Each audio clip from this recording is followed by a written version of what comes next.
नौकरी के लिए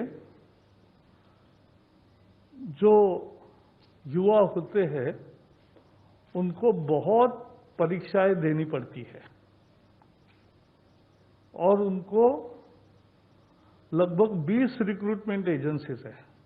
तो कोई 4-5 में अगर परीक्षाएं देता है तो उतनी परीक्षा उतनी जगह जाना, ये सब समाप्त करने के लिए एक ऐतिहासिक फैसले में नेशनल रिक्रूटमेंट एजेंसी,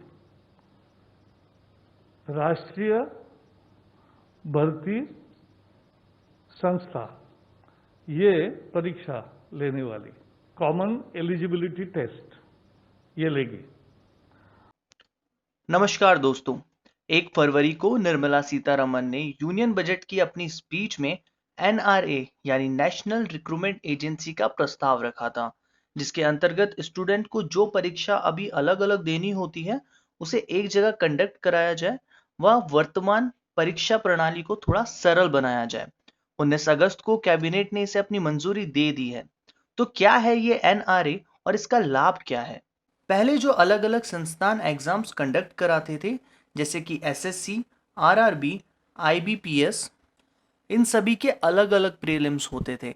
पर अब एनआरए यानी नेशनल रिक्रूटमेंट एजेंसी के आने के बाद इन सभी के प्रीलिम्स के लिए सिर्फ एक ही एग्जाम कंडक्ट किए जाएंगे, जो है सीईटी। अब इन सभी संस्थानों की जगह बस स्टूडेंट्स को एक सीईटी टेस्ट देना होगा, जिसको कि एनआरए यानी नेशनल रिक्रूटमेंट एजेंसी कंडक्ट कराएगी।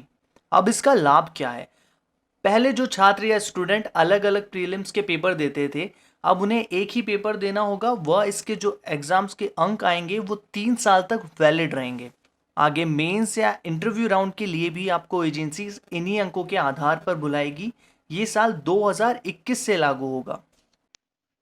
स्टूडेंट्स को इससे ये लाभ है कि पहले उन्हें अलग अलग फॉर्म फिल करने होते थे, जिसकी उन्हें फीस भी पे करनी होती थी।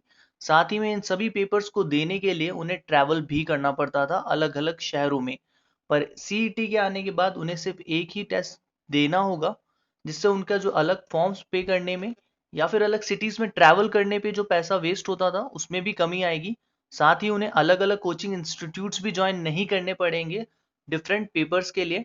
उन्हें सिर्फ एक ही पेपर के लिए अपनी प्रिपरेशन करनी है। साथ ही जो संस्था इन पेपर्स को कंडक्ट कराती थी उनके लिए ये फायदे की बात है कि अब उन्हें प्रीलिम्स के अंदर सेम विद्यार्थी को अलग अलग पेपर्स में नहीं बिठाना होगा। वह एक ही पेपर देगा और सभी संस्थान उसके सीईटी के अंकों के द्वारा ही उसको चयनित करेगी। साथ ही सीईटी के अंक प्राइवेट सेक्टर में भी मान्यता प्राप्त होंगे, जिससे प्राइवेट सेक्टर के लोग भी सीईटी के अंकों के द्वारा ही आपका रिक्रूटमेंट कर सकते हैं। शुरुआत के सालों में ये पेपर 2 बार कंडक्ट किया जाएगा। साथ ही में इसके फॉर्म से लेकर एडमिट कार्ड व पेपर से लेकर रिजल्ट तक सभी प्रोसेस ऑनलाइन ही किया जाएगा। इस पेपर में आने वाली सभी प्रश्न ऑब्जेक्टिव टाइप रखे गए हैं। साथ ही इसे अलग अलग भाषाओं में भी कंडक्ट कराया जाएगा, क्योंकि ये पूरे भारत के लिए होने वाला कॉमन पेपर होगा। सीईटी के आने के बाद स्टूडेंट्स को अब एक ही पेपर के लिए प्रिपरेशन करनी होगी, जिससे उनके समय के साथ उनके पैसों की भी बचत होगी और वो अपना सारा ध्यान एक ही पेपर पे पूरे अच्छी तरीके से लगा पाएंगे। तो ये सीईटी स्टूडेंट्स के लिए काफ़ी फायदेमंद लगता है। पर जब तक एक बार पूरी तरीके से बनकर तैयार नहीं हो जाता, इस पर कुछ भी कहना काफ़ी जल्दबाजी होगी। पर मोदी सरकार ने एक बात साफ कर दी है कि फिलहाल उनका पूरा ध्यान शिक्षा और युवाओं पर है, जो कि एक देश के लिए काफ़ी अच्छी बात है। धन्यवाद। अगर आपको ये वीडियो पसंद आया हो तो ज़्यादा से ज़्यादा लोगों के साथ शेयर करें, वीडियो को लाइक करें और चैनल को सब्सक्राइब करना ना भूलें। धन्यवाद।